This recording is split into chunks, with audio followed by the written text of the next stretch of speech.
6 سال تک بڑا پرسکون ماحول تھا کہ علی وسیع ہے رسول اللہ، اسی لیے خلافت علی کا حق۔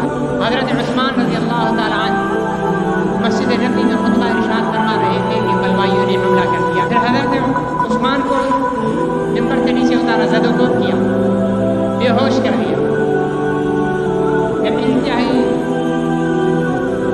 شدید پیاس نے ستایا تو حضرت عثمان نے حضرت علی کو پیغام بھیجا کہ مجھ تک پانی پہنچایا جائے۔ حضرت علی نے اپنا عمامہ اٹھا کر اور حضرت عثمان کے گھر کی طرف پھینکا۔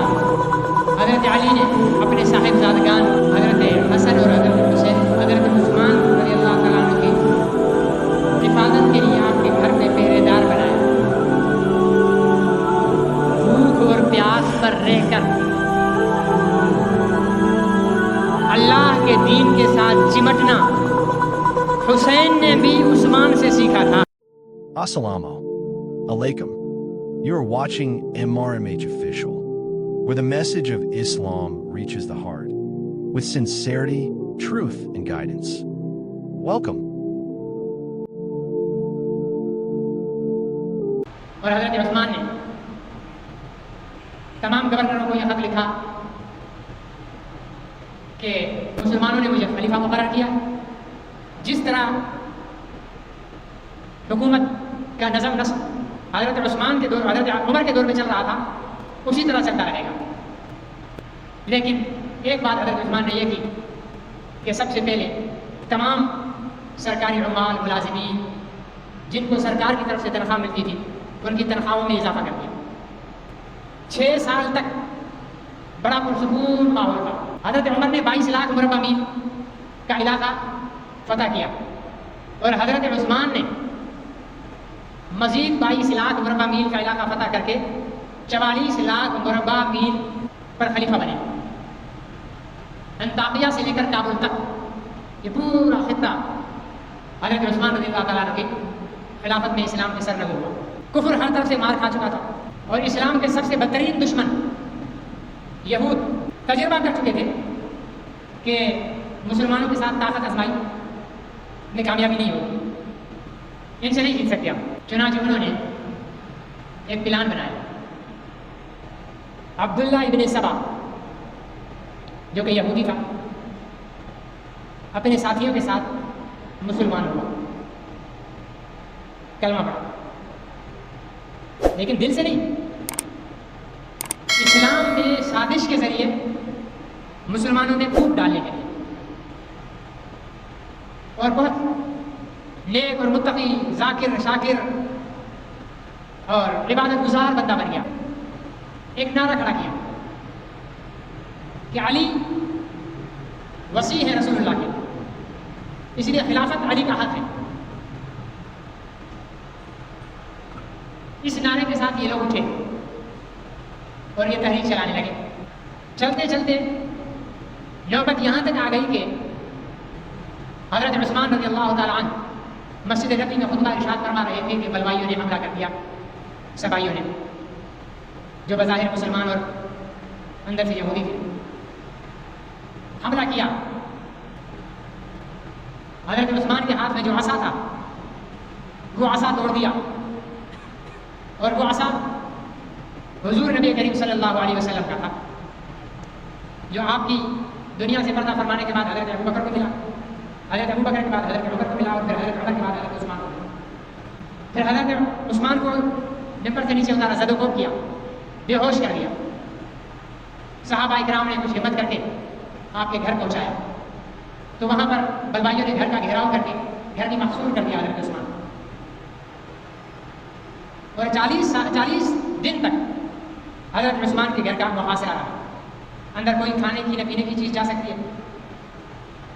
جب انتہائی شدید پیاس نے ستایا تو حضرت عثمان نے حضرت علی کو، حضرت عبداللہ بن زبیر کو، چند مخصوص صحابہ کو پیغام بھیجا کہ مجھ تک پانی پہنچایا جائے۔ حضرت علی خود مشکیزہ پانی کا بھر کر حضرت عثمان کے پاس لے کر آنے لگے تو بلوائیوں نے دیکھا تو اس کو نیزہ مار کر پانی کو ضائع کر دیا۔ تو حضرت علی نے اپنا عمامہ اٹھا کر اور حضرت عثمان کے گھر کی طرف پھینکا، اس علامت کے لیے کہ میں آپ کے لیے آ رہا تھا، لیکن بلوائیوں نے یوں روک دیا۔ حضرت علی نے اپنے صاحبزادگان حضرت حسن اور حضرت حسین کو حضرت عثمان رضی اللہ تعالیٰ عنہ کی حفاظت کے لیے آپ کے گھر کے پہرے دار بنایا. اچھا نعرہ انہوں نے کیا لگایا تھا کہ خلافت کا حق علی کا ہے، اور آج وہی خلافت کا حق جو علی ہے خود پانی لے کر آ رہے ہیں تو ان کی نہیں مانی جا رہی. مطلب ان کو علی سے بھی ہمدردی نہیں تھی، کیونکہ کسی یہودی کو علی سے ہمدردی نہیں ہو سکتی.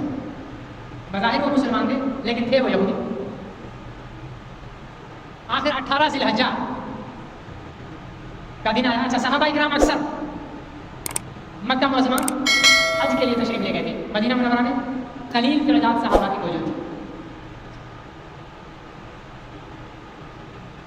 دو سوال کرتے ہیں لوگ.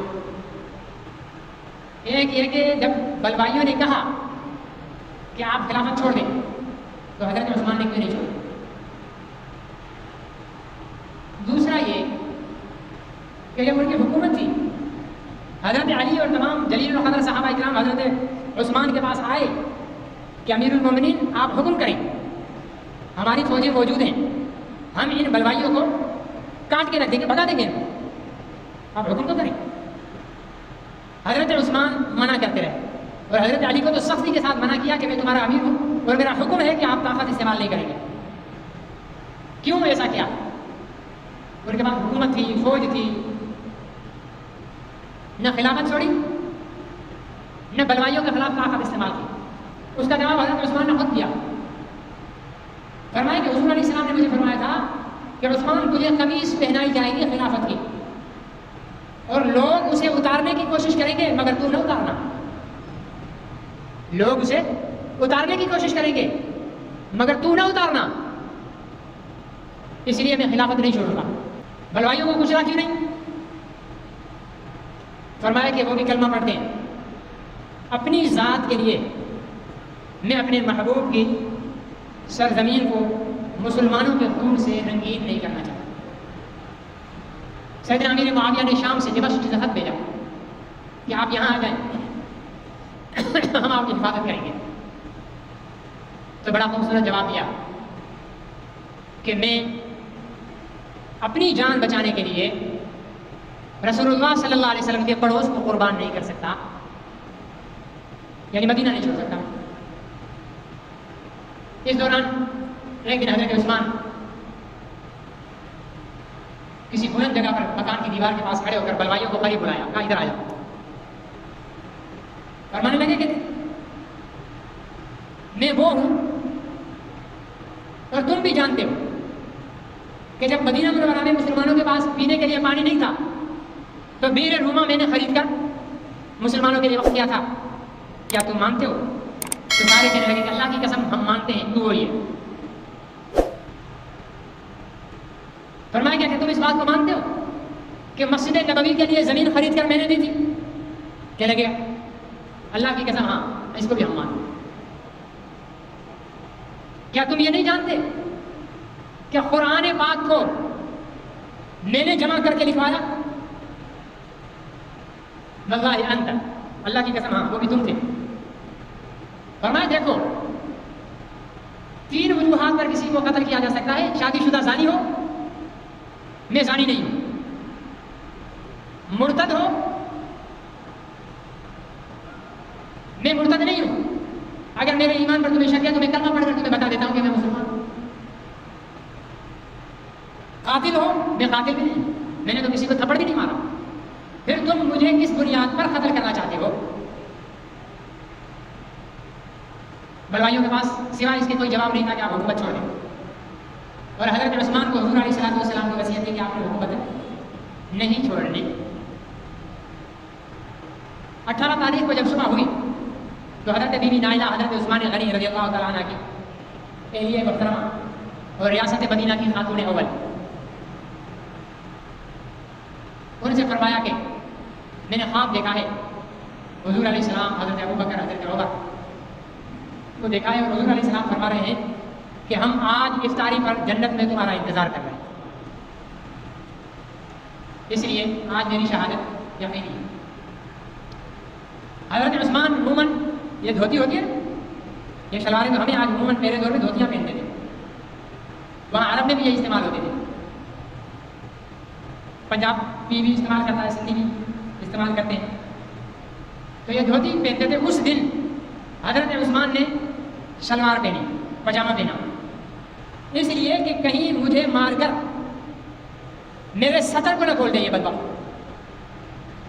پاجامہ پہنا اور عصر کے وقت عصر کی نماز پڑھ کر بیٹھے, قرآن کی تلاوت کر رہے تھے. سامنے والے دروازے پہ تو حضرت حسن اور حسین, کچھ اور صحابہ کرام پہرا دے رہے تھے. یہ پچھلے مکان سے پھلانگ کر اندر آئے اور حضرت عثمان رضی اللہ تعالیٰ عنہ کے سر پہ وار کیا تو آپ کے سر سے خون کا فوارہ اگلا اور وہ خون جو قرآن پاک پڑھ رہے تھے اس پر آ کر گرا. پھر جب یہاں پر وار کرنے لگے گردن پر تو حضرت نائلہ نے یوں کر کے گردن پہ ہاتھ رکھ لیا تلوار کا وار بچانے کے لیے, تو حضرت نائلہ کی انگلیاں کٹ گئیں. پھر ایک بدبخت بلوائی حضرت عثمان کو نیچے گرا کر ان کی چھاتی پر اچھلنے لگا جس سے آپ کی پسلیاں ٹوٹ گئیں اور پھر وار کر کے حضرت عثمان کو شہید کیا. دنیائے انسانیت کی سب سے زیادہ مظلومانہ شہادت تھی. اور اگر میں یہ کہوں کہ بھوک اور پیاس پر رہ کر اللہ کے دین کے ساتھ چمٹنا حسین نے بھی عثمان سے سیکھا تھا,